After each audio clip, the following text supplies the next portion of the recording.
Pura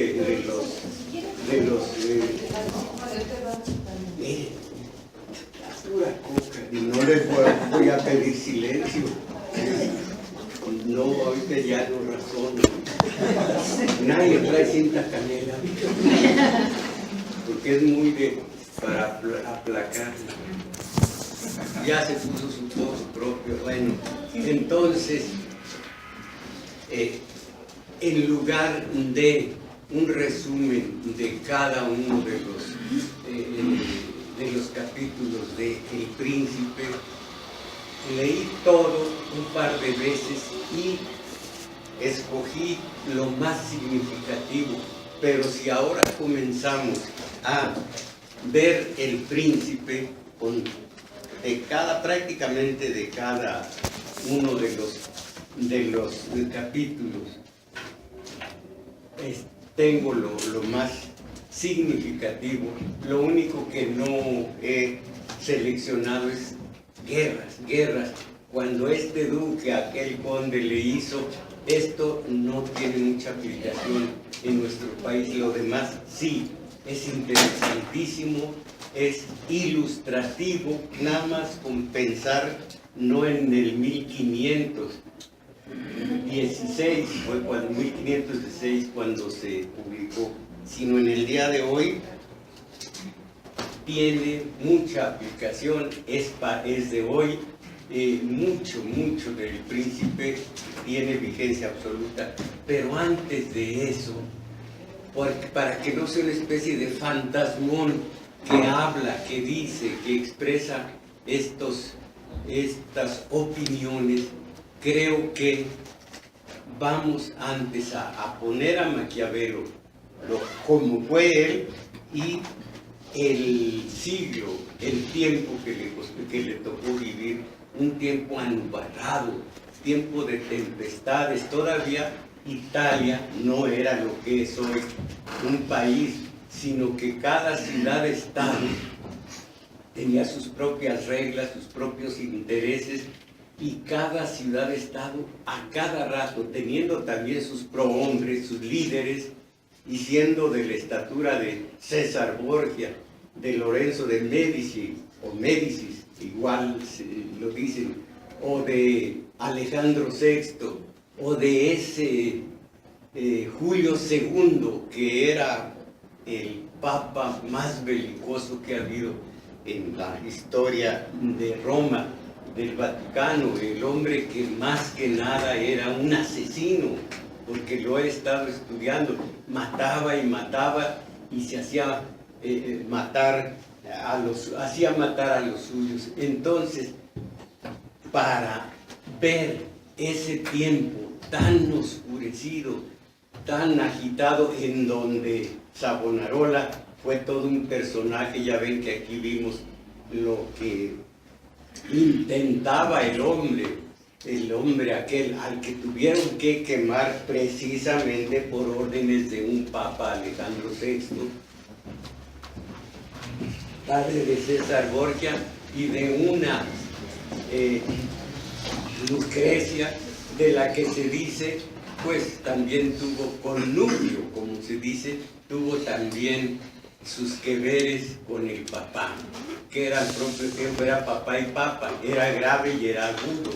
Entonces, para situar a Maquiavelo en ese tiempo y ver justamente el porqué de sus opiniones, tengo bien señalado El Príncipe, pero antes encontré un estudio, varios estudios sobre Maquiavelo, algunos maquiavélicos estudios que le cargan la mano, que dicen que era amoral, pero en otro sentido veo que era un humano, hijo de su tiempo nada más. Tengo aquí algunos de los pensamientos, de las palabras, de las frases claves de Maquiavelo, hablando, diciendo que el traidor no tiene perdón, que el traidor hay que castigarlo, es el peor de los políticos, y una serie de reflexiones éticas, morales, que dudo mucho que sea el personaje cínico, amoral, inescrupuloso, que muchos de los que han hablado de él le reputan como lo peor en ese sentido, falta de escrúpulos, en donde la razón de los fines es todo lo que tenga éxito, sea como sea, es bueno, y viceversa lo que no lo es. Y tiene aquí anotaciones, yo las he subrayado, de la crueldad necesaria, y como les digo, de un elogio que hace de Lorenzo el Magnífico: solamente mataba cuando era necesario. Pero por lo mismo hay que ver ese tiempo en donde había derramamiento de sangre en exceso, de todos contra todos, en donde había traiciones, guerras, estaban vigentes las cruzadas, que fueron una muestra de salvajismo por parte de la catolicidad, esta catolicidad de Pedro el Ermitaño, que tenía un pregón, y con eso incendió Occidente contra Oriente, y el pregón era: Dios lo quiere, Dios lo quiere, y allí van todos con el incendio verbal de Pedro el Ermitaño. Entonces todo esto da un tiempo muy interesante, y si lo conocemos sabremos por qué un burócrata de segunda, un hombre muy moral con el dinero que le mandaban, casi en un principio como escribiente, que tenía buena letra, decía: se gastó en esto, en una mula, en una ropa, en unos, iba a decir en unos tenis, no, en unas calzas, y todo el hombre era honesto. Al propio tiempo era un crápula, era un borracho.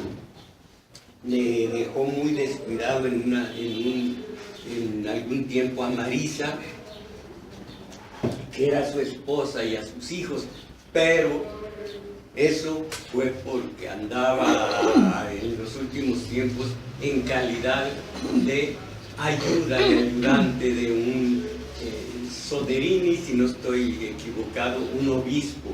Entonces, pero en cuanto le quitaron todos sus cargos, por poco le cuesta la vida, se fue a vivir en una pequeña casa que tenía en las afueras de Florencia, y es allí donde les digo que mandó una carta a su amigo, y se ve claramente cómo pensaba, cómo actuaba. Decía: muy temprano me voy a casar, perdices, la comida, asegurar la comida. Después de eso me voy a empiojar, allí está la discriminación, a empiojarme en la taberna, a jugar un juego una especie de dominó, o no sé cómo se llama. Me voy a empiojar con ellos. Racismo es la palabra, más discriminación y racismo. Vengo, ya que me empiojé con gente muy menor, me visto de gente decente, y durante unas 4 horas me pongo a escribir, le dice a su amigo, un ensayo sobre el Estado, que luego te envío para que me des tu opinión. Allí habla del Estado, del poder, de la Iglesia, de sobre todo, el poder y el Estado. Al final del Príncipe tiene una exhortación a los líderes, concretamente, a los líderes de Florencia, para que salven ese país, ciudad-estado. Se ve que amaba a Florencia, pero nunca se desborda, en sentimentalismos. El hombre es objetivo, seco, clarísimo, contundente en sus opiniones, y es curioso porque allí es el doctor Jekyll, pero en su vida privada, cuando tenía oportunidad, era Mr. Hyde, porque andaba de mujeriego y andaba bebiendo, y si la ocasión lo permitía, haciendo tecitos de coca, todo lo que significa esa alegría del bon vivant, del hombre que sabía vivir dentro de su áurea mediocridad, porque nunca fue un hombre que se distinguiera en medio de hombres tan grandes y de familias tan grandes como los tales Orsini, Ferrara, los Medici y los Borgia. No, era un ente menor. Sin embargo, imagínense lo sugestivo que fue su libro, que no es muy grueso, que digamos, lo sugestivo que fue, que no hay edición de El Príncipe que no tenga, que no diga con anotaciones de Napoleón. A veces Napoleón, he visto las anotaciones, dice, no tiene razón, es tonto, a veces, pero qué maravilla. Yo estoy haciendo lo mismo que él predica, complementando un libro esencial para cualquier político. Yo creo que si en México se quiere ser buen político, no político bueno no hay. Buen político, dos libros creo que son claves: conocer El Príncipe y El Arte de la Guerra de Sun Tzu. Esos dos son la guía, lo que se llama el Bacchiano o Baccheano, ambas palabras son correctas. El Bacchiano, que va marcando, que va llevándolo a uno por este camino sinuoso, por este tremedal, por este pantanoso camino de la política. Saber qué es lo bueno, qué es lo malo. Y miren cuántos años, cuántos siglos, más de siglo y medio de uno, y cuánto tiene el otro, de 1516, 1500 al día de hoy, yo no sé cuántos siglos, ¿cuántos? 600 años, y tienen una vigencia bárbara. Me acuerdo así, no, nada más por encima, he leído a los dos autores. El secreto para ganarle al enemigo es: si es débil, aparentar ser fuerte; si es fuerte, aparentar ser débil; si está lejos, aparentar que está cerca, y viceversa. Si se va a atacar, aparentar que está en receso; si está en receso, aparentar. Pero unos consejos valiosos, y sé ahora que un tipejo que detesto, un tal Luis Donaldo Colosio, tenía bien aprendido el arte de la guerra. Pero en fin, miren, saqué del libro, para no estar molestándome en fotocopias, este estudio que, entre los que conozco, aquí mismo tengo otros estudios de Maquiavelo, pero este habla del tiempo en el que vivió Maquiavelo, y me parece muy ilustrativo. Si no lo terminamos hoy, le seguimos, como dice el Jerásimo, dentro de 8 días seguiremos continuando. Bueno, miren, ¿cuándo nació Maquiavelo? Que mayo, miren, todavía hoy es mayo de 1469, murió 1527, creo. Bueno, entonces, estoy buscando ya el principio, algo que no sea muy muy extenso. Lo malo es que casi todas ellas, Maquiavelo, y al menos uno de sus libros, despierta ecos en todas las personas de cierto nivel cultural. Lo malo es que casi todas ellas, si se les preguntara, solo podrían decir que fue italiano y que escribió un libro en el cual se recogen y exaltan las más frías y retorcidas ideas aplicadas a los métodos de gobierno, generalizadas después de cualquier individuo calculador y falto de palabra, se dice que es un Maquiavelo. De cualquier acción cínica y deshumanizada se dice que es maquiavelismo. Y ustedes saben que así es, porque uno no ha leído Maquiavelo. Y esto es el horror. Cuando uno no ha leído Kafka, dice, no, esta situación un poco extraña, es kafkiana. Y el horror que todos repiten. Si Kafka fuera mexicano, sus libros serían costumbristas. Puro lugar común que uno oye a otro y lo repite y lo repite. Y la de la Biblia, caramba, no conocen la Biblia, pero ¿cómo la repiten?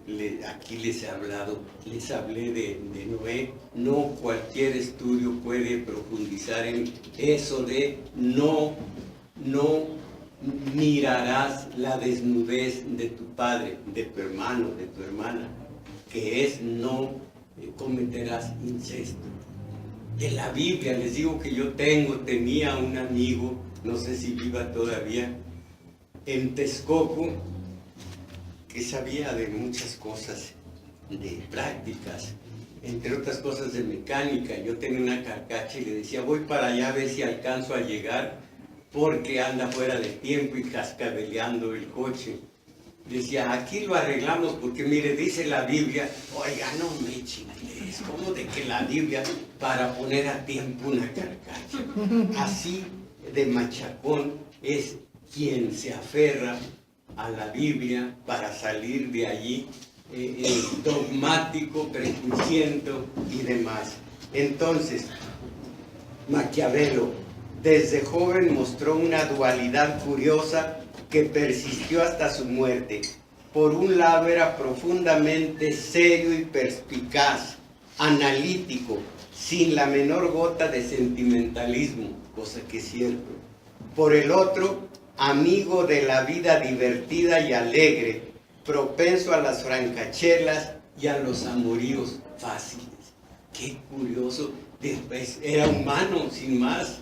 No hay nada extraño que así sea el humano.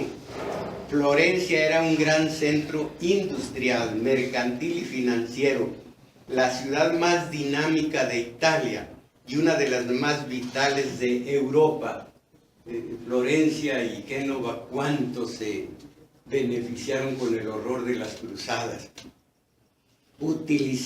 Florencia utilizaba ya las letras de cambio y una nueva y poderosa burguesía sustituyó a buena parte de los antiguos nobles del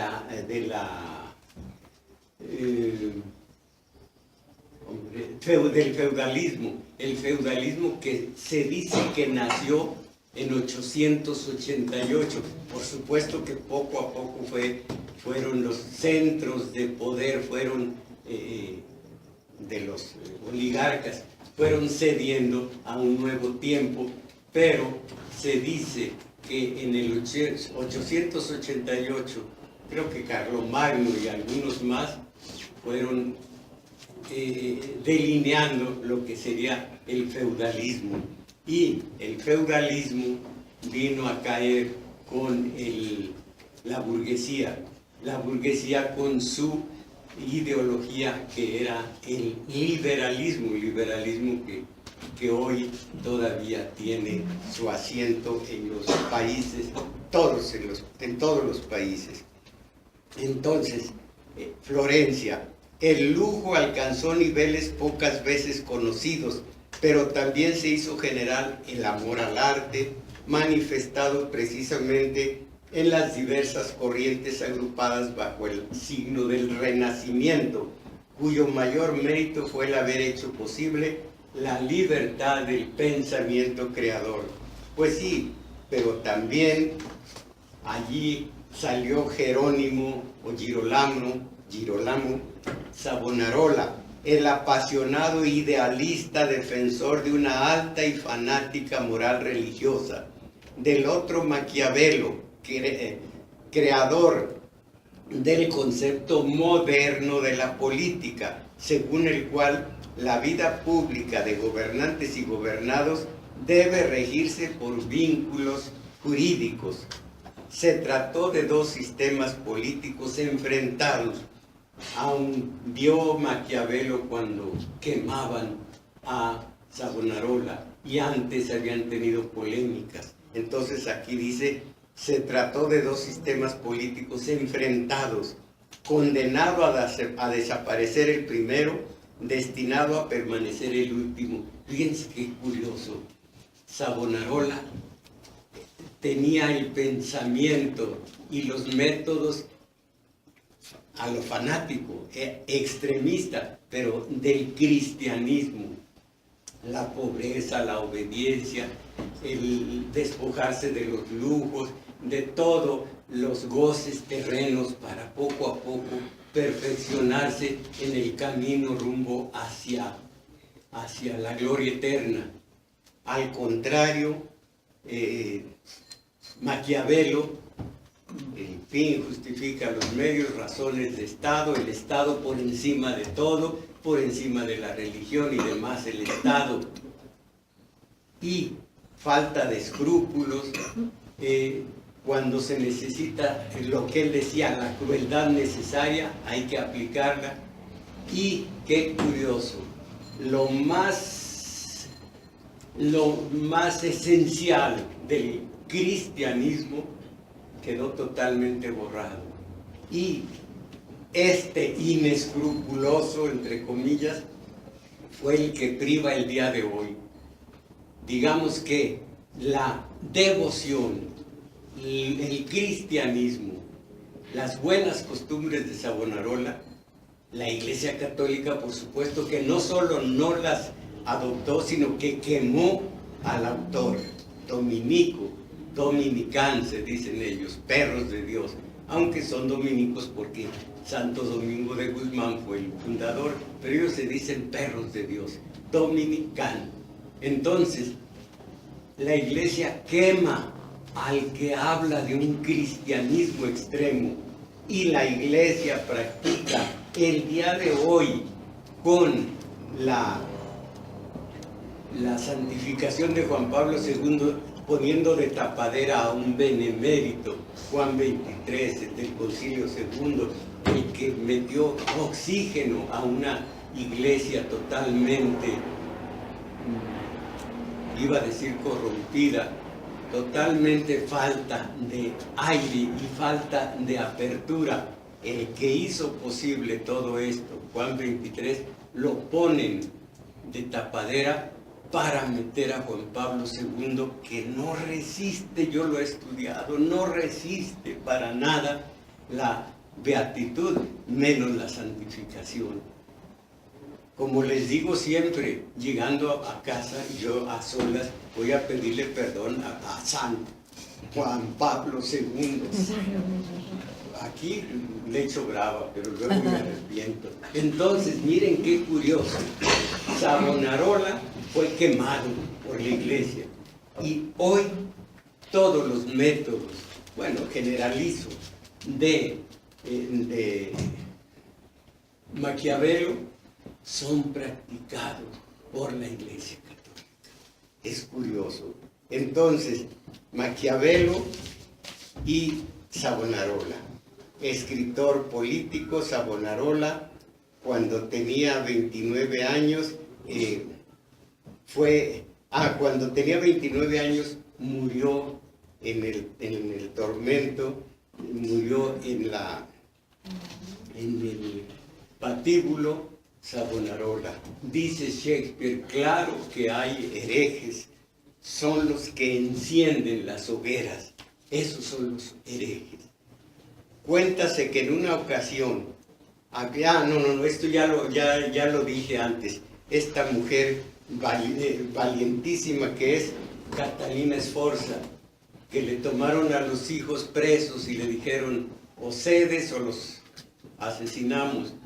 Se levanta las enaguas y dice, mátenlos, aquí tengo la fábrica para hacer más. Eso da idea de lo que era de estrepitosa por aquellos tiempos la ciudad-estado de Florencia.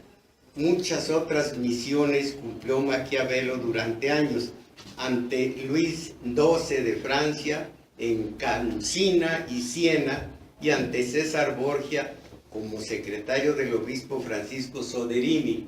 No sé si lo dije bien o mal antes. Francisco Soderini. Cae Soderini y queda en desgracia también Maquiavelo.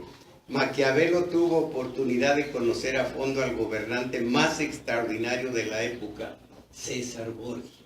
Aunque le dedica el libro a Lorenzo el Magnífico, César Borgia, unos tipos que hacían países, ciudades, estados, gente muy valiosa, pero muy inescrupulosa.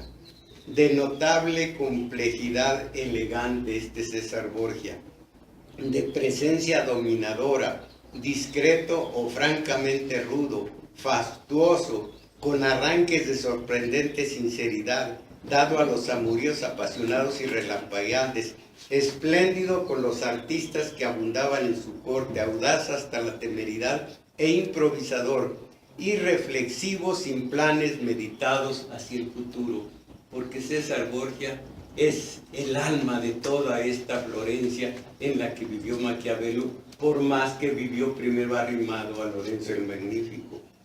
Este César Borgia, acusado de inhumano y cruel en exceso por la posteridad, nadie lo hizo en su tiempo porque todos los señores y jefes militares eran así. La diferencia entre César y los demás es que Borgia no tenía celular. Es que Borgia siempre, oigan esto, mató por necesidad, es decir, por razones de Estado. Jamás por temor, por capricho o por sanguinaria locura, tal y como sucedía con frecuencia. Para entender a Maquiavelo hay que entender este país, esta ciudad-estado, en esas circunstancias.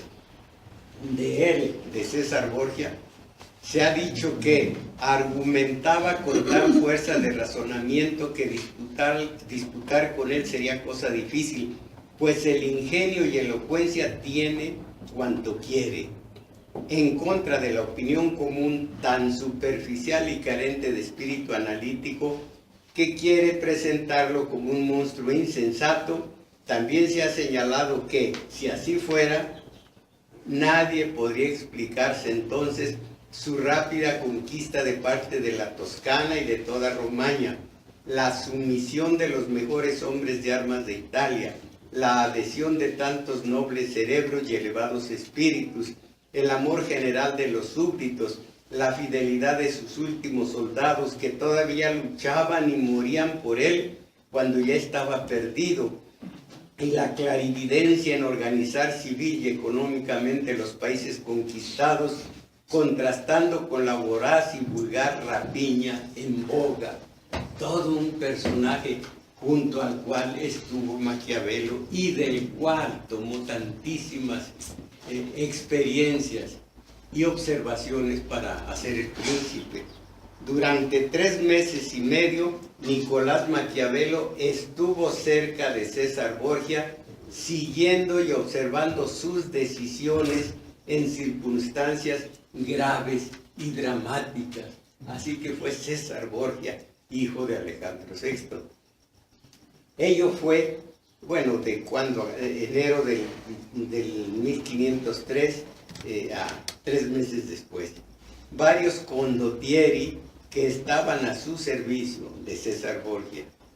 Esto, bueno, varios confabulados, varios de ellos, no nos dice nada, Vitelloso, Oliverotto, varios Orsini, confabulados poco antes de Maioni contra él, contra César Borgia, esperando el momento oportuno para evidenciar su traición, siguieron obedeciéndolo mansamente a César. Así, cuando se le comunicó a César el 29 de diciembre que la ciudad de Sinigaglia se doblegaba ante el ataque de los citados condottieri, pero que solo quería rendirse a él personalmente, decidió acabar con el problema. Llegó Borgia a las puertas de la ciudad, donde se encontró con sus mencionados lugartenientes, los traidores. Los saludó con las más exquisitas muestras de cordialidad y los invitó a conferenciar en el palacio. A los pocos minutos de iniciada la conferencia, César Borgia, con un pretexto, salió de la habitación y de inmediato penetró en ella un grupo de soldados que apresó a todos los que en ella se encontraban. Esa misma noche, al amanecer, Oliverio, todos los demás, fueron estrangulados en el calabozo donde estaban recluidos, y asimismo los Orsini fueron muertos poco después. Con esas maneras tan suavecitas a sus lugartenientes que lo iban a traicionar, pues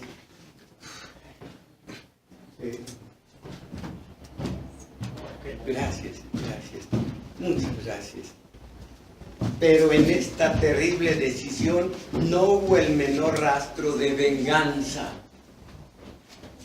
Quienes murieron eran crueles y voraces señores feudales asociados a César por simple conveniencia y dispuestos a traicionarlo cuando creyeran que eso podría beneficiar a sus particulares intereses. César trataba de crear un fuerte estado en el centro de Italia y no podía tolerar que se interpusieran en su camino ambiciones menores. Les repito, todo esto es la materia prima del príncipe, que es la materia prima de lo que hoy está ocurriendo aquí en Estados Unidos, en todas partes. Así que hay que saber de dónde se nutrió Maquiavelo para sus opiniones. Así, cuando se le reveló a César, así cuando se le reveló con claridad, muchas gracias, no importa, estoy atascado de coca, pues ¿qué me va a dar? Hasta frío me parece. No me lo he tomado. Así, cuando se le reveló a César con claridad que no era posible conjugar los encontrados intereses, decidió y llevó a cabo la eliminación de sus enemigos en la única y expedita forma que era común entonces, por más que hoy nos repugne el hecho. Los asesinaba sin más. Maquiavelo, que analizaba los acontecimientos en función de su beneficio respecto a los altos objetivos del Estado, siempre tenía el Estado de enfrente. Justificó y elogió esta decisión extrema de César Borgia, y esto ha hecho que muchos historiadores hayan unido ambos nombres y lanzado sobre ellos un juicio implacable. Esto para mí es falta de contexto. No se dan cuenta cómo era entonces Florencia. Por lo mismo, si la Biblia o los hechos de los Borgia los colocáramos el día de hoy, pues sería asqueroso. En la Biblia ya saben ustedes que estaba totalmente, era una práctica el incesto, cosa que ahora la practica uno solo por necesidad. Entonces lanzar sobre ellos, sobre Borgia y Maquiavelo, un juicio implacable. Quienes así piensan parecen carecer de la debida perspectiva histórica. Para estudiar la figura de Maquiavelo el asesinato en sí, cosa frecuente, no es lo importante, sino los fines que se pretendan obtener gracias a él. Esto es Maquiavelo. Las cuestiones de Estado, las razones de Estado, sino los fines que se pretenden obtener gracias a él. Pasarían siglos, nacerían y se desarrollarían nuevos conceptos de la vida política antes de que se impusieran otras formas menos violentas y expeditivas de anular a los opositores, aunque a veces todavía hoy se sigan usando tales métodos, aunque ya carezcan de justificación. Ahora la gente es inteligente. Ahora las masas no necesitan que maten a los opositores. Las masas son tan inteligentes que viene un Antonio Solá español y pone por López Obrador, hablando de López Obrador, un peligro para México. Ahí está, inteligentísimas las masas. Como tiene el poder, tiene la televisión, también la radio comercial y los periódicos, pero la televisión es mucho más decisiva. Ahí tienen una sola frase: ¿para qué asesinatos si López Obrador es un peligro para México? Ya con eso. A propósito, aunque no viene muy a cuento, pero creo que sí, han leído ustedes los sueldos que aporta el gobierno federal, que no tiene por qué aportar, a los comunicadores, a los conductores de programas. Ellos tienen su sueldo en Radio Fórmula, en Radio Centro, en cualquier otro, en Televisa, en TV Azteca, tienen su sueldo. No tienen por qué recibir dinero del Estado, no tienen por qué recibir dinero de nuestros impuestos para ellos. Solo de los muy conocidos, por fortuna, una persona ya la voy a respetar, Aristegui, no está en la lista. Pero comenzando con el que más dinero recibe, López Dóriga, hasta el que menos recibe en apariencia, porque le dan dinero a un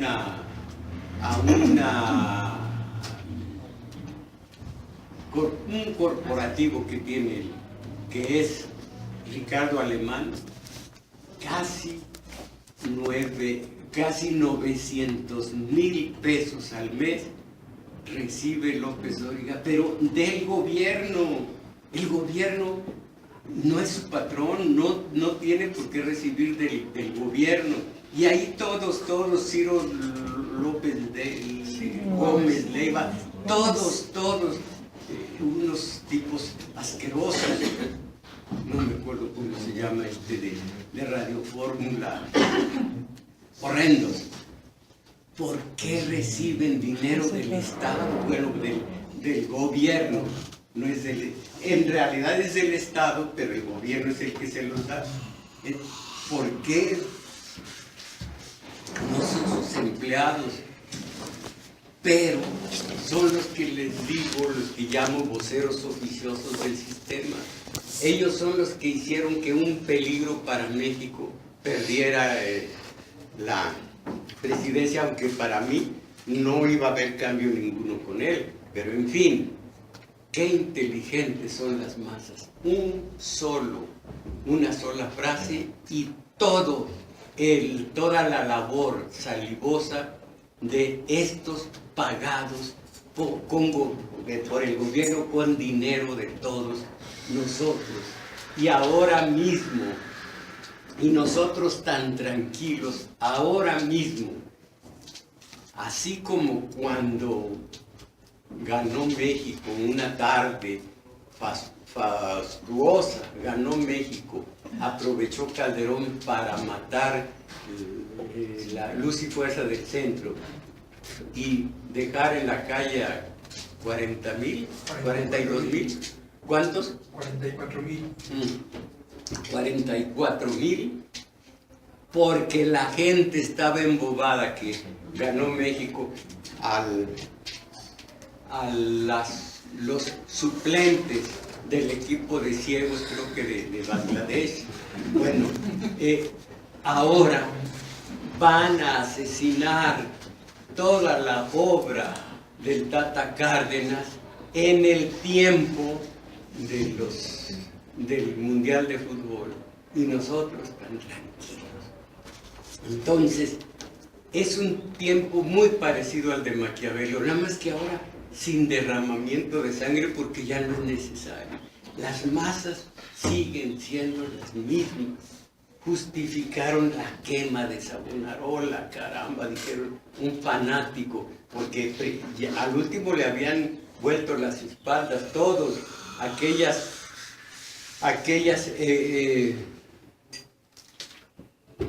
fogatas de la vanidad ya estaban proscritas por las masas, que lo quemen, y lo quemaron. Todo lo bueno y lo malo que ocurre en un país es responsabilidad directa de todos nosotros.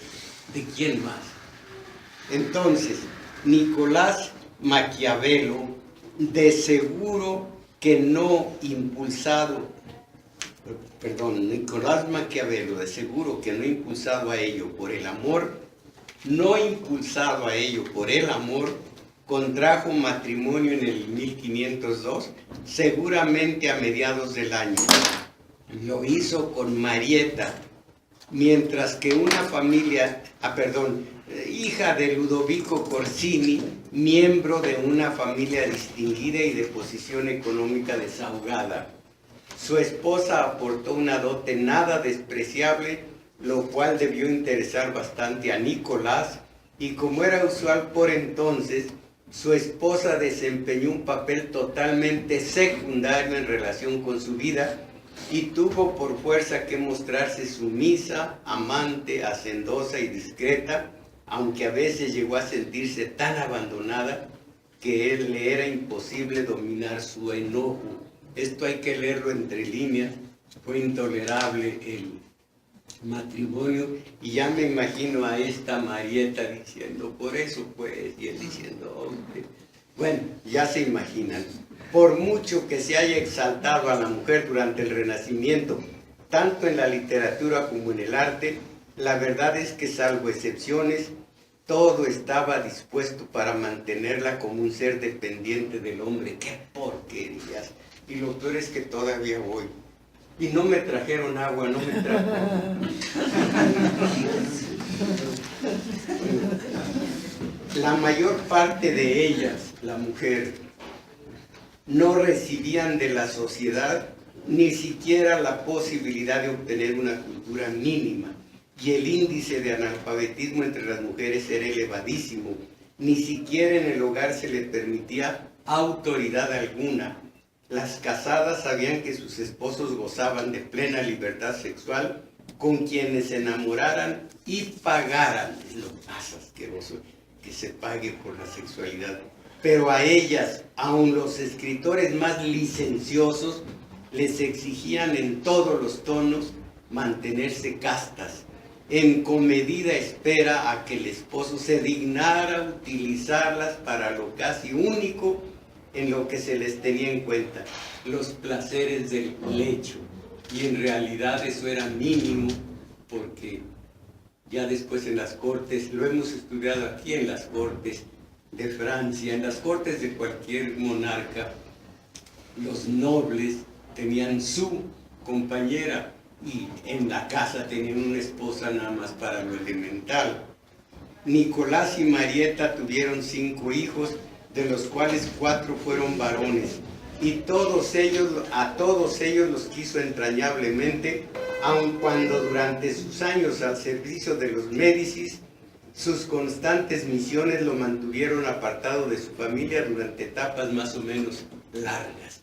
Un burócrata, no destacó en nada, y el fanático Girolamo incendió Italia, y Savonarola, ya quien lo recuerda, quien recuerda sus prédicas, Y este condenado librito, aquí lo tienen como lectura obligada de los políticos.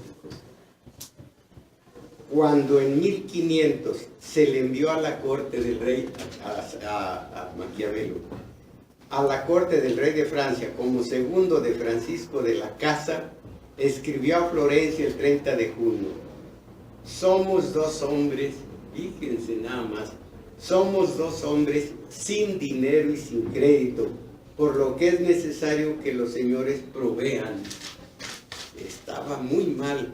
En noviembre dijo lo que les decía antes: al partir recibí 33 ducados, en el viaje gasté cerca de 13, conforme a las cuentas enviadas. En una mula he gastado 18 ducados y otros 18 en el traje de terciopelo, 11 en un abrigo, 10 en un gabán, lo que hacen 70 ducados.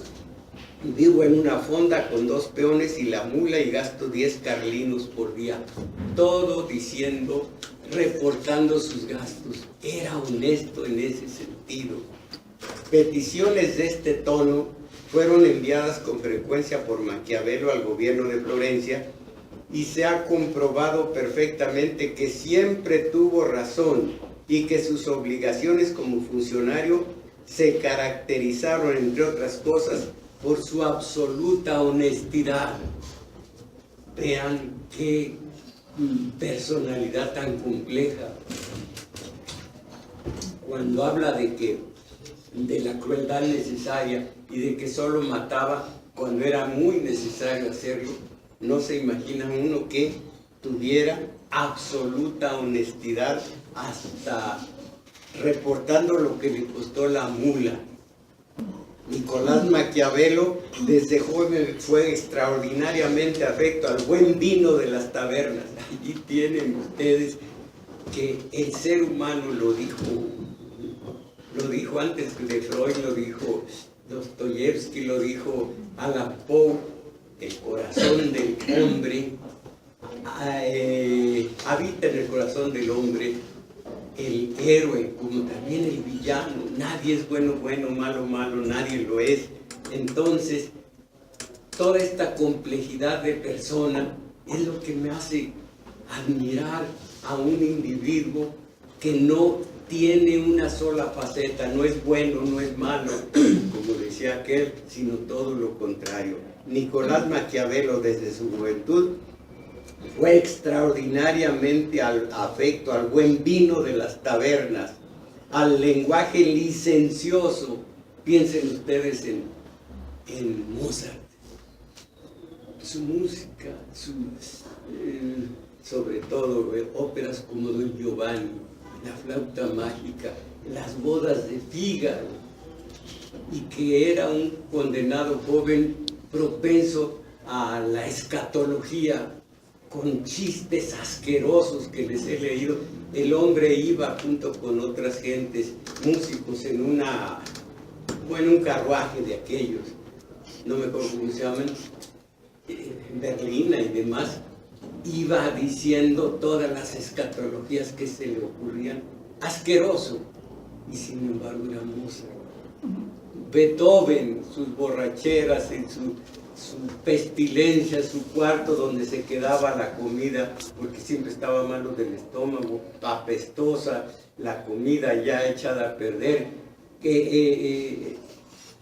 Él también de vez en cuando se bañaba, cada que hacía una sinfonía. Bueno, una porquería de ser humano. Solo así entiende uno la grandeza de estos hombres.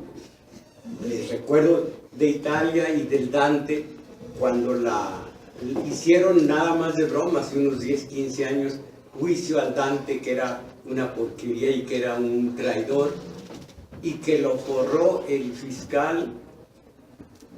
Todo era broma, digamos. Es una porquería el Dante. Y le tocó al abogado defensor: ¿yo qué voy a decir? Dijo: de no ser por estos defectos del hombre, que asumiríamos que era mortal como todos nosotros. Ganó el juicio, un mortal como todos nosotros, porque según su Divina Comedia que la Divina Comedia le puso así el nombre, el del Decamerón, Boccaccio, era comedia y él le puso Divina Comedia. Creeríamos que era hombre, por eso yo estoy cerca, me gusta sentir que no son santones, sino que son humanos. Extraordinariamente afecto al buen vino en las tabernas, al lenguaje licencioso y a las frecuentes visitas a casas no santas. Esto es lo que se me hace más abyecto, pero en fin. En las cartas dirigidas a algunos de sus amigos íntimos, compañeros de aventuras en esta vida alegre, les cuenta con palabras licenciosas, difícilmente superables, algunas de sus peripecias con mujeres de la vida airada. Leyendo El Príncipe, ¿se pudo imaginar esto? Sí, porque el humano no es de una sola pieza. Con mujeres de la vida airada, y algunos de sus biógrafos no han dejado de lamentar este comportamiento. Pues es humano, pero todo es relativo. En unos tiempos en que los papas, cardenales y obispos, ¿cómo se llama este papa? Fue cardenal a los, creo es León X, no estoy seguro, fue cardenal a los 13 años de edad, fue cardenal, está en otro libro. Entonces, en estas épocas, en estos tiempos, ¿cómo se va a medir con el acero, con la tabla de valores de hoy, a la Florencia del siglo XVI? Algunos de sus biógrafos no han dejado de lamentar este comportamiento, pero todo es relativo. En unos tiempos en los que papas, cardenales y obispos hacían gala de sus queridas y de sus hijos naturales, ¿cómo sorprenderse de que un seglar hiciera algo en el mismo sentido? Lo único que uno de sus amigos le recomendaba cuando Nicolás estuvo en Francia es que procurara no regresar enfermo del mal del país, es decir, de sífilis. ¿Cuántos no murieron de sífilis? Ahora esto pues ya se superó con arpón de, creo que penicilina, pero era el equivalente al SIDA de hoy. Creo que esto fue lo que llevó al sepulcro, sin estar seguro, al propio enloquecido Nietzsche, a Schubert, bellísima su música, no estoy seguro, pero a muchos de ellos la sífilis los amoló. Entonces, el feroz escarmiento que hicieron en Prato las fuerzas de la Liga con el aquí está, ya estoy pasando muchos párrafos. La derrota de Francia por los ejércitos de la Santa Liga en 1512 significó el desplome del gobierno republicano de Florencia y de Piero Soderini, el protector de Maquiavelo. Ahora, oigan esto, el feroz escarmiento que hicieron en Prato las fuerzas de la Liga con el beneplácito del cardenal Médicis, que entonces todavía no era Alejandro VI, delegado del Papa Julio II, que fue el carnicero mayor, el saqueo de Prato se prolongó durante 20 días y a lo largo de él todas las mujeres de la ciudad fueron violadas, todas las casas robadas y todos los hombres asesinados. Quien sería sumo pontífice, que era cardenal apenas, Alejandro VI, quien sería sumo pontífice tan solo un año después, ante tal barbarie, solo tuvo estas palabras en carta dirigida a Julio II: el espectáculo ha sido cruel, mas elevará sin duda por su severidad resistencias posteriores. Fíjense qué manera de justificar 20 días de saqueo en donde todas las mujeres fueron violadas, en fin, que diga un cardenal que un año después sería sumo pontífice: el espectáculo ha sido cruel, mas elevará sin duda por su severidad resistencias posteriores. En esta situación, Nicolás Maquiavelo, que siempre había ayudado a Soderini, amigo suyo verdadero, le vuelve la espalda, otra faceta de Maquiavelo, traidor, y él habló contra los traidores. La traición es lo único imperdonable, dijo él, y fue traidor y se iba al árbol que más sombra daba. Bueno, en esta situación Nicolás Maquiavelo, que siempre había adulado a Soderini, amigo suyo verdadero, le vuelve la espalda e incluso se burla de él en poemas lamentables. Piensa que haciendo esto y recurriendo a sus amistades podrá capear la tormenta e incluso conservar su puesto de canciller. Fue un error indigno, pues todos los funcionarios del anterior régimen estaban de antemano condenados a dejar sus puestos. El día 8 de noviembre de 1512, cuando sumaba 43 años de edad, Maquiavelo fue despedido de su cargo e incluso 9 días después, mediante otro decreto, se le impidió la entrada en la Cancillería. Más tarde intervino en su vida una fatalidad mayor. Se descubrió una conjuración. Maquiavelo fue detenido a pesar de haber sido declarado inocente por Julián de Médicis. Fue torturado, Maquiavelo fue torturado en la cárcel y entonces comete una mayor indignidad. Se burla de otros detenidos, hace acusaciones y denuncias e implora piedad en la forma más abyecta. Y aquí lo tratan bien en este estudio. Lo único que le importaba era salir de prisión como fuera y a costa de lo que fuera. Y suplica hacia los Médicis, comillas, si les pareciera bueno a estos patronos míos no dejarme abandonado, les quedaré agradecido y creo que me portaré de manera que quedarán siempre satisfechos. De nada le sirvió rebajarse. Cierto es que como en verdad era inocente, se le puso al fin en libertad, pero nada más. Quería obsesivamente seguir al servicio del gobierno y ocuparse de los problemas del Estado, pues en realidad no sabía de otra cosa. Y así lo expone en uno de sus escritos. La suerte ha hecho que, no conociendo el arte de la seda, ni el de la lana, ni sabiendo de ganancias ni pérdidas, me vea obligado a tratar de Estado y he de decidirme a no hacer nada o a ocuparme de eso. De nada sabía más que de asuntos del Estado. Es entonces cuando, fracasados todos sus intentos, se retira a la población de San Casiano, donde habría de escribir sus obras fundamentales, El Príncipe y los discursos sobre las décadas de Tito Livio. Muchos dicen que son más importantes estos discursos que el propio Capital.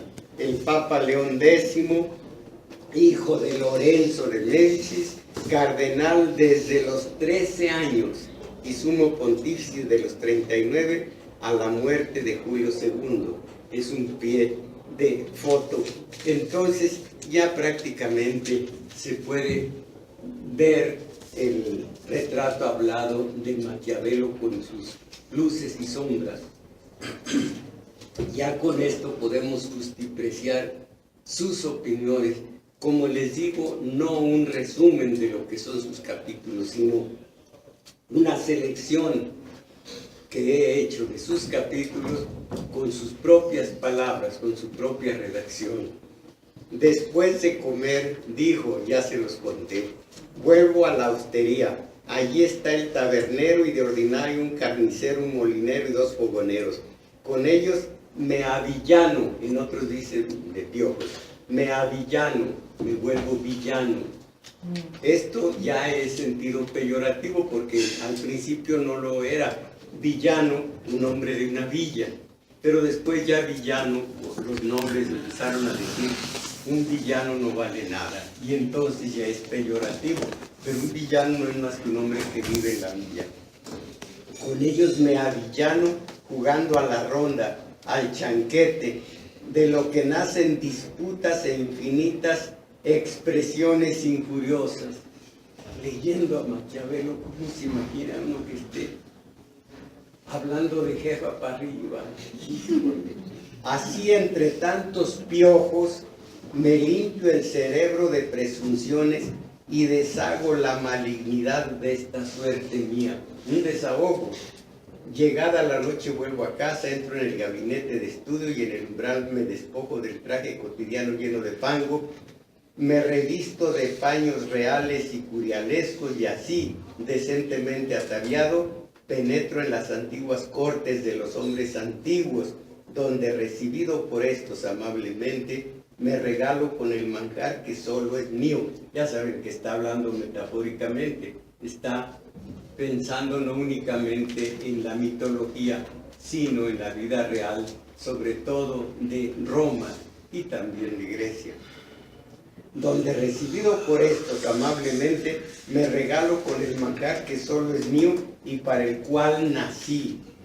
No temo hablarles y pedirles la razón de sus acciones, y durante 4 horas no siento aburrimiento alguno y olvido los afanes. No temo a la pobreza ni me arredra la muerte. Me transformo totalmente en ellos. Siguen unas cuantas reflexiones y así podemos ya hacernos una idea de lo que es Maquiavelo, y aquí vamos a ver, pero pues durante algún tiempo, si queremos sentir, saber que conocemos su pensamiento, porque en tanto no leamos todo, pues vamos a quedarnos. Estoy buscando alguna anotación que haya hecho yo al margen, porque yo sí hago buenas anotaciones. No, Napoleón, soy mejor que Napoleón, por supuesto. Pues no encuentro, pero va aquí, no encuentro uno, pero en cuanto al ejercicio de la mente, el príncipe debe estudiar la historia. Piensen, ¿cómo se llama este tipo? Peña. En cuanto al ejercicio de la mente, el príncipe, y ya se sabe que es el príncipe o gobernante, debe estudiar la historia, examinar las acciones de los hombres ilustres, ver cómo se han conducido en la guerra, analizar el porqué de sus victorias y derrotas para evitar estas y tratar de lograr aquellas, y sobre todo hacer lo que han hecho en el pasado algunos hombres egregios que, tomando a otros por modelo, tenían siempre presentes sus hechos más celebrados. Y aquí dice como Alejandro, Escipión, Ciro. Este Ciro no solo es un espléndido líder, sino que lo que aquí recomienda Maquiavelo, yo lo hice hace mucho de leer la Ciropedia. Dice: quien lea la vida de Ciro, escrita por Jenofonte, reconocerá que la vida de Escipión, la gloria que le reportó el imitarlo, y cómo en lo que se refiere a castidad, afabilidad, clemencia y liberalidad, Escipión se ciñó por completo a lo que Jenofonte escribió de Ciro. Es una espléndida obra la de Jenofonte, se llama la Ciropedia. Y Ciro era generoso. Ciro le perdonó la vida a Creso, que cuando ya estaba en la hecatombe. Alguien sabe lo que es hecatombe, ¿verdad? No se acuerda, dígalo. Muerte de 100 bueyes. De 100 bueyes. Cuando estaba en la hecatombe no estaban los bueyes, pero ya se llamaba hecatombe. Ya para ser quemado, Ciro vio que Creso, que era el hombre más rico de Asia, apagaba las llamas una lluvia inesperada, todo esto es pensamiento mágico. Y se acercó Ciro y lo oyó hablar. ¿Qué dices? Y es cuando dijo Creso, que qué triste que en tiempos de paz los hijos entierran a sus padres, en tiempo de guerra son los padres los que entierran a sus hijos. ¿Y por qué te enfrentaste y perdiste esta guerra?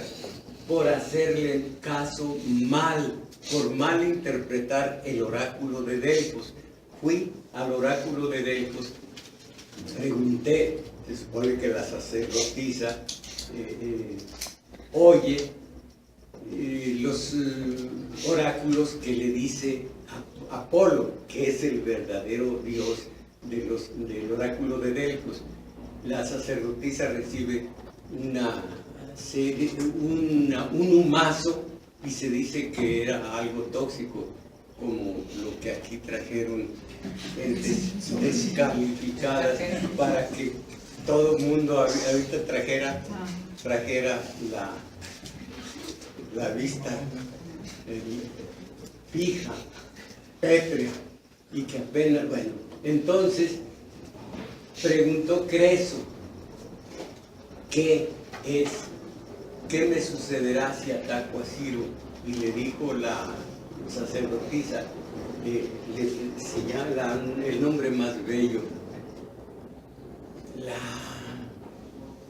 sacerdotisa, pero no Pitonisa, otra. Bueno, le dijo, si atacas a Ciro, destruirás todo un ejército. Ah, pues voy sobre seguro. Pues dice, el ejército que destruí fue el mío.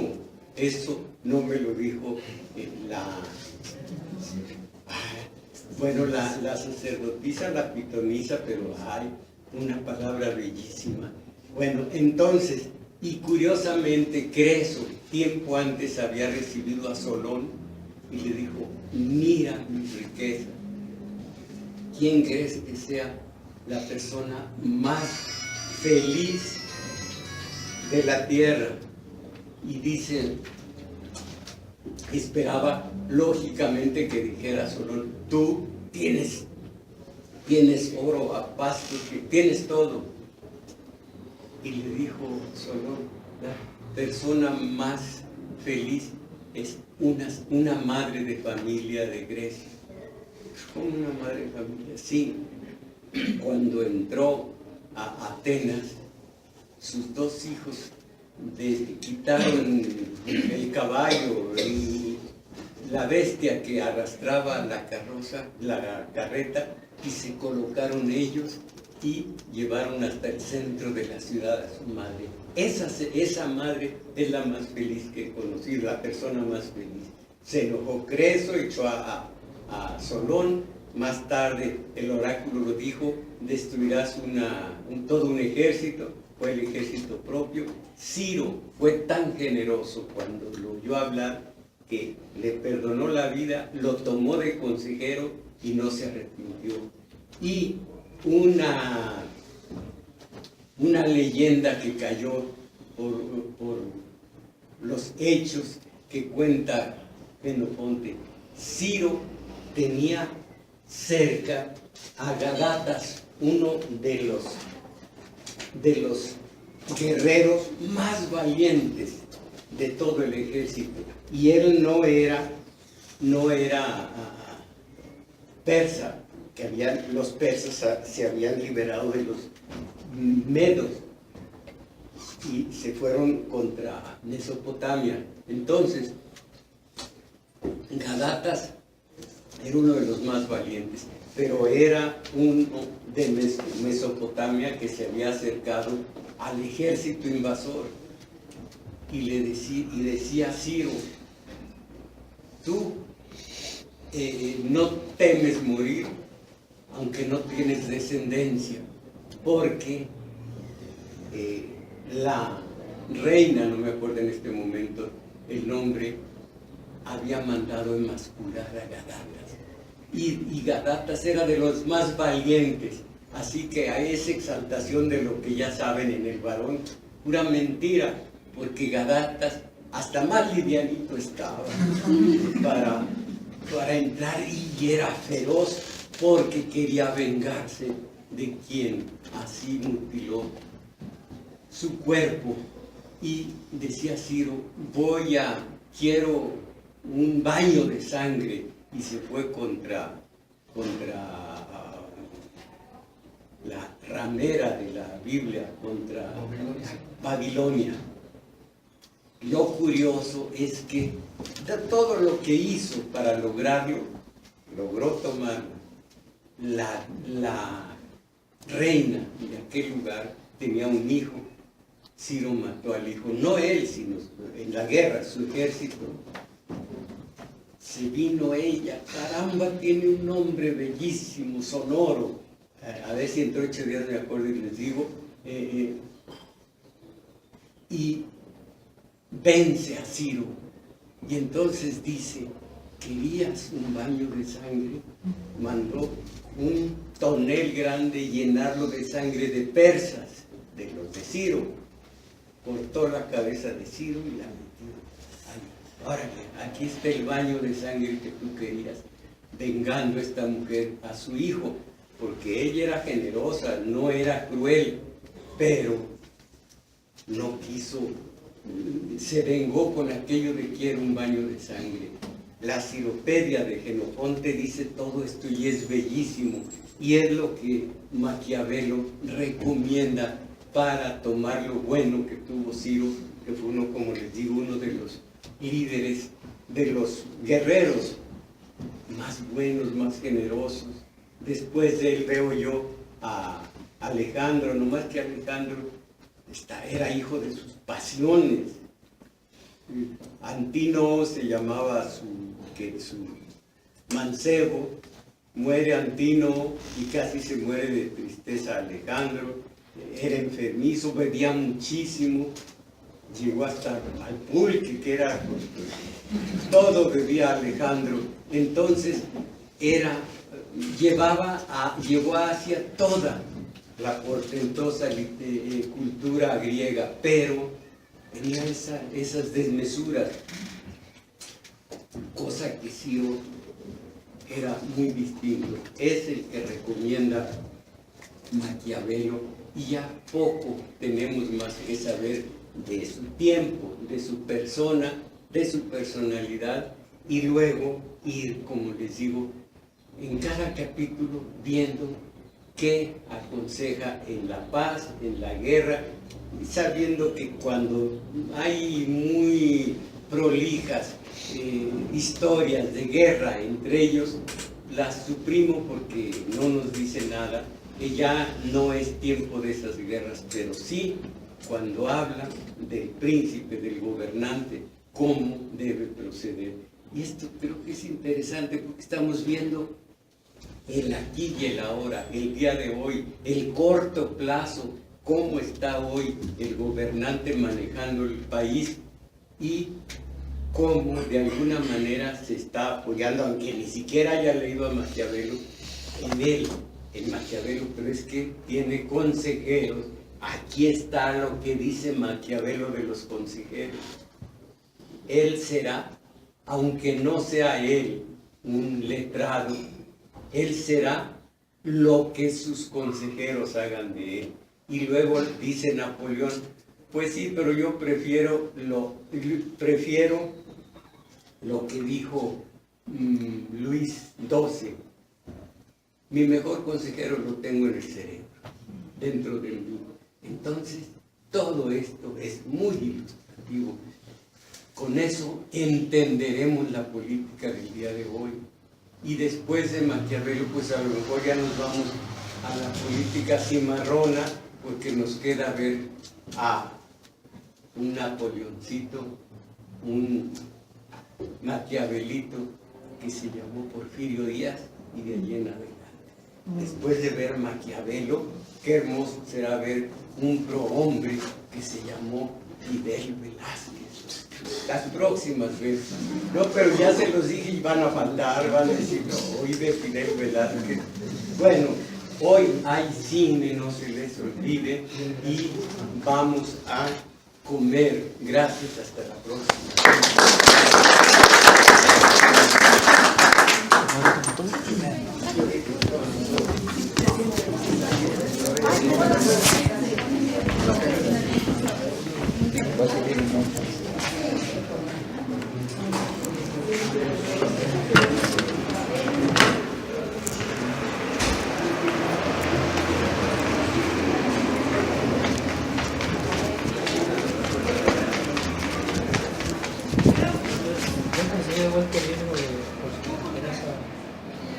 Más caro.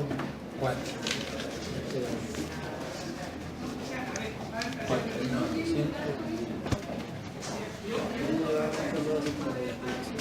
Déjamela para mañana.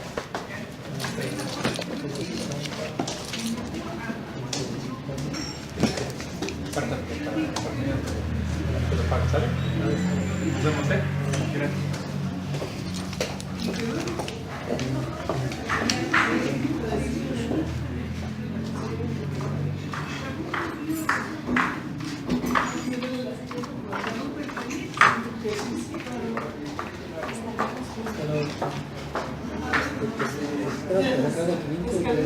Ah, sí, está bien.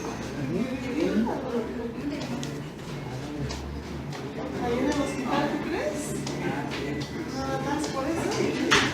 Seguí. Sí. Y hoy me hice mis ejercicios para que no deje yo. Hola. Hola, Dios. ¿Qué te va? Bien. Muchas gracias. Nos vemos.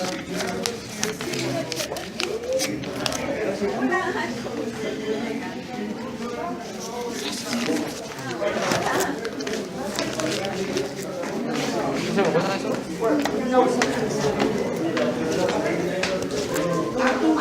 Ya, vámonos.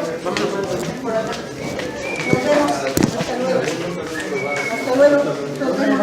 Hasta luego. Nos vemos. Hasta luego. ¿El maestro ya se bajó?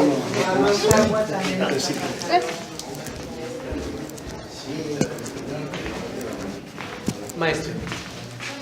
Ah, gracias. Sí, tiene los dos anteriores. Sí, tengo uno en video y el otro en audio porque tengo un programa con la Ahora que traigas tu memoria, nos dices cuál es tu paso y si puedes, ven, o sea, tráeme esos dos, me los llevo y ya te traigo los. Vamos, nos vemos. ¿No? La próxima semana vienes, ¿no? Bueno, pues traigo. Para que me pases los de enero y enero. Y si puedes de diciembre, pues también. Ya.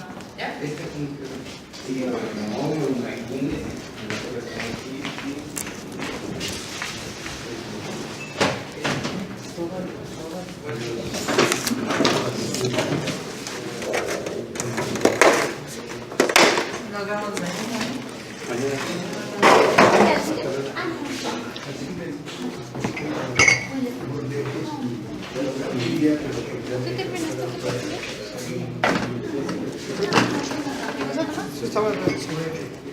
¿Cómo?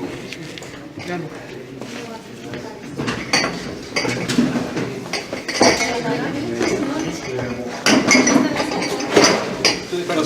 También, pero todos dijeron que sabía bien, que las en grupos que no era.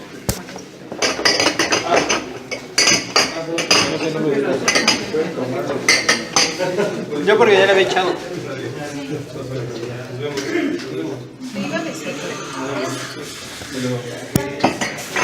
No le encontramos.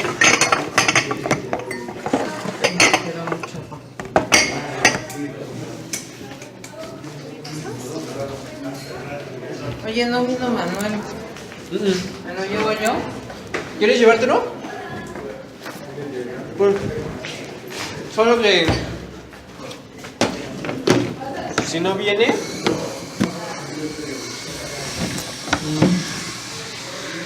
A lo mejor llega el señor. si quieres me lo llevo yo. Chira, para que no vayas cargando. Que tengo mi carro que se ve la Sí, para que no cargues.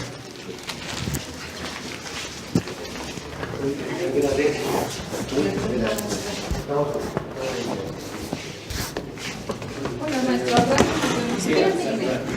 Adiós. ¿Esos botes de quién son? De Enrique. ¿Ya se fue Enrique? Está aquí afuera. Ah, no. Sigue. Y no pasan de Esta lechita no huele mal, pero estaba lleno de como granulosa. ¿No la tiró? Pues ya, porque ¿quién se la va a beber? Bueno, mira, métele en ese y ya para que no se tire.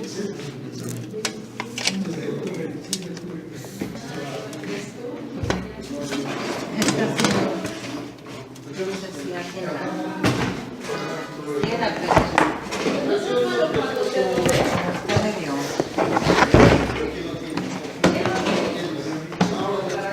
Enrique, tu guante.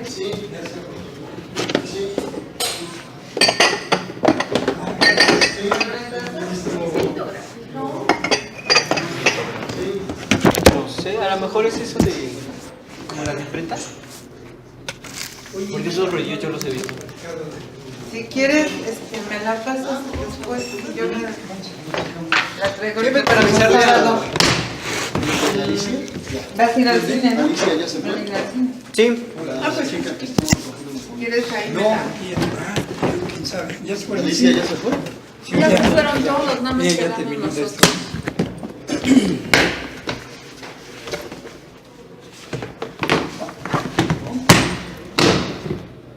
¿Por qué? Si quieres tú... ¿Qué te Ahorita ayudo ¿De con quién una de guardaron? esas. No te preocupes. No, se sí, me no era para el maestro. Versiones para esta. Un rato se lo da. No era para el maestro.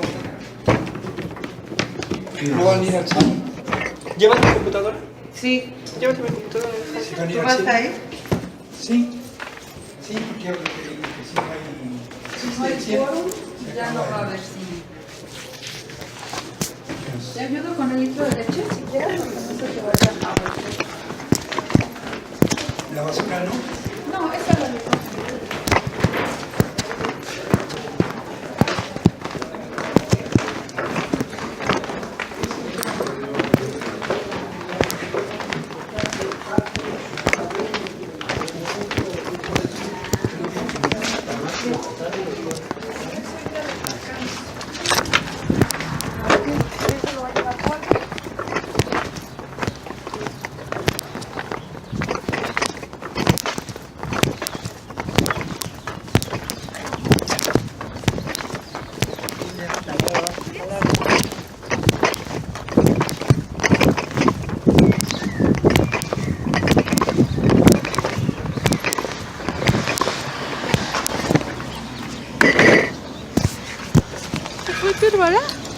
¿Quién sabe?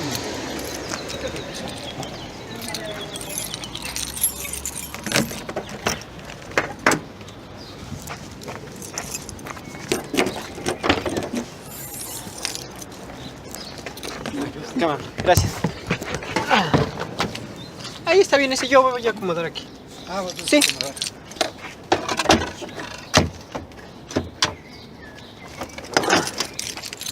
¿Aquí? Ya sé. Bueno. Muchas gracias. Sí, Nos qué vemos amable. al rato. Al rato nos vemos. ¿No sabes qué película van a dar? Sorpresa. Sorpresa. Yo formas, trato de investigar, nunca he...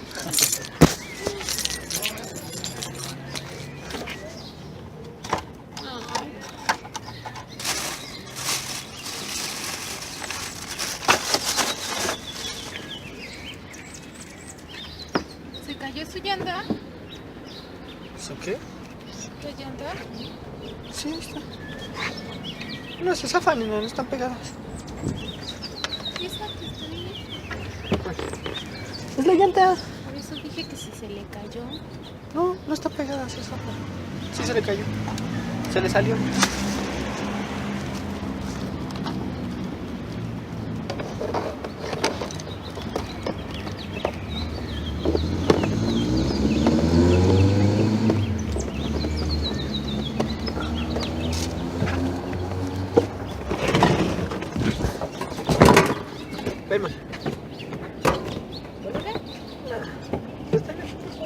Voy a meterla.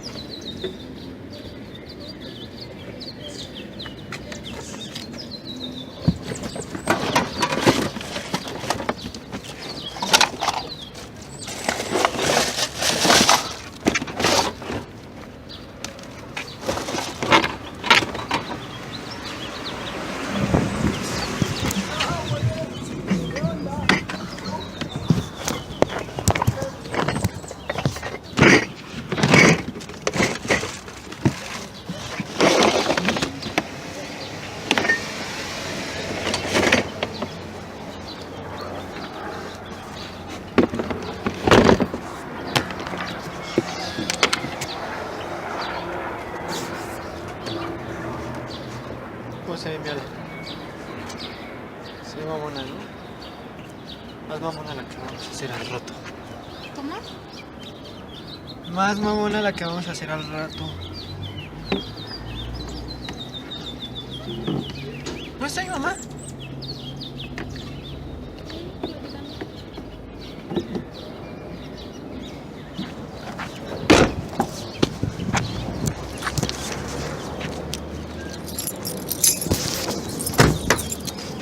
Marca este número.